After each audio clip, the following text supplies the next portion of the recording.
Good evening. This is a breaking and deeply disturbing development out of Rhode Island.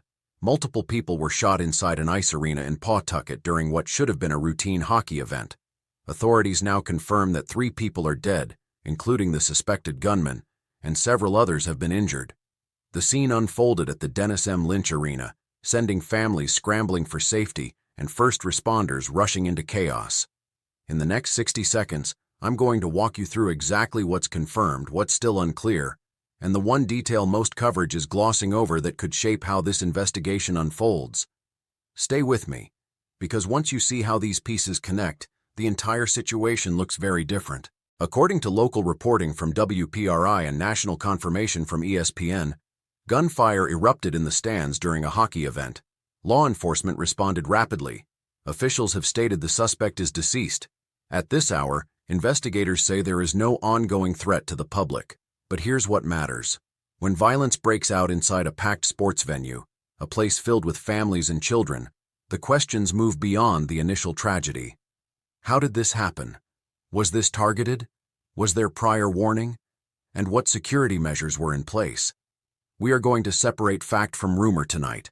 No speculation, no exaggeration. Just what can be confirmed, and what still demands answers.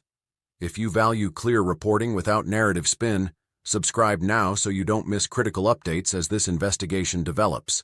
We follow the facts, wherever they lead, because early reporting suggests this was not a random act of violence, and if that detail holds, it fundamentally changes the public safety conversation. Authorities are still piecing together motive. Witnesses describe panic, parents shielding children, players being rushed off the ice. This story is still developing, and as always, the first 24 hours matter. Let's move carefully through what is confirmed at this hour, and only what has been confirmed. According to reporting from WPRI, officers responded to reports of gunfire at the Lynch Arena in Pawtucket, Rhode Island. The incident occurred during a hockey event inside the rink. Police secured the scene and began evacuating attendees shortly after shots were reported. ESPN has confirmed that 3 individuals are dead, including the suspected gunman. Multiple others were transported to local hospitals with injuries. At least some of those injuries are described as serious, though exact conditions have not been publicly detailed for all victims. Law enforcement officials have stated there is no ongoing threat to the public. The suspect is deceased. Authorities have not released the suspect's identity as of the latest updates, and they have not confirmed a motive. According to early police briefings cited by local outlets, investigators believe the shooting occurred in the stands. The game was interrupted immediately. Players were escorted from the ice. Spectators were instructed to shelter or evacuate as officers moved through the arena. Yahoo News, citing local reporting, confirms that emergency crews were dispatched rapidly and that multiple law enforcement agencies responded. The scene was described as active and chaotic in the immediate aftermath. What has not been confirmed: no official motive has been released.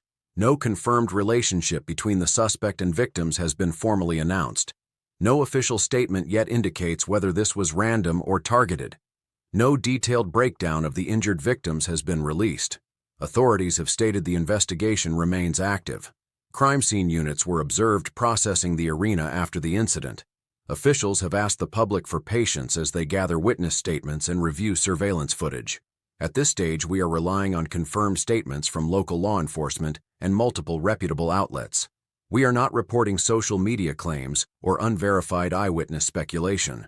Because in situations like this, early narratives often change, and one detail, mentioned briefly in reporting but not yet fully explained, may shape what comes next. Now we move into the most sensitive part of any breaking event like this: what people think happened versus what authorities can prove happened. Here's the reality. In the first hours after a mass shooting, the information environment gets polluted fast. Half confirmations, overheard claims, and someone said statements that spread faster than official facts. That's why tonight we draw a hard line between verified reporting and developing claims that are not yet confirmed by law enforcement. What's being claimed in early coverage and chatter is that this may have been targeted rather than random. What's actually confirmed right now is more limited. Investigators have not publicly released a motive, and they have not officially confirmed relationships between the shooter and victims. The only safe way to frame this, based on your listed sources, is that police are still working to determine what led up to the shooting, and whether the people harmed were specifically selected or simply caught in the line of fire. This distinction matters because the public reaction changes depending on which is true. If it's random, the immediate question becomes, how did someone bring a weapon into a crowded rink and start firing from the stands? If it's targeted, the questions shift. Was this a personal dispute that escalated? Did anyone see warning signs? And were there opportunities to intervene before it turned lethal? And here's where the gap between claims and reality becomes dangerous. Some people will rush to assign motive, political motive, gang motive, or ideological motive, because that drives clicks. But none of that is supported in the sources you provided, and it's irresponsible to imply it without official confirmation. At the same time, no motive confirmed doesn't mean no motive exists. It means investigators are still doing the work, interviewing witnesses, analyzing surveillance footage, and reconstructing a timeline minute by minute. This is also where public officials tend to be careful with their words, because early statements can box an investigation into a corner. If authorities later learn it was targeted, but they prematurely said random, public trust gets damaged. If they imply targeted and it turns out to be broader, panic spreads. So tonight the responsible position is this. The shooting occurred in the stands at a public sporting venue. 3 are dead, including the suspected gunman. Multiple others are injured. The motive and specific context remain unconfirmed publicly. And in the next section, we're going to talk about what accountability looks like when violence erupts in a place where families assume they're safe, and who answers for the security failures, if any exist. Let's close this clearly and responsibly. Law enforcement has now stated that this shooting appears to have been targeted. Pawtucket Police Chief Tina Goncalves told reporters that investigators believe the incident may be connected to a family dispute, though she emphasized the investigation remains active and ongoing. That matters, because it shifts this from a random mass casualty narrative to what authorities are describing as a targeted act, if that preliminary assessment holds. Now, targeted does not mean minor. It does not mean contained. It does not erase the fact that this happened inside a packed public sports venue filled with families. But it does change the public safety framing. According to reporting from ESPN and local outlets, 3 people are dead, including the suspected gunman. Multiple others were injured. Police have stated there is no ongoing threat to the public. No official motive beyond the preliminary family dispute characterization has been formally detailed.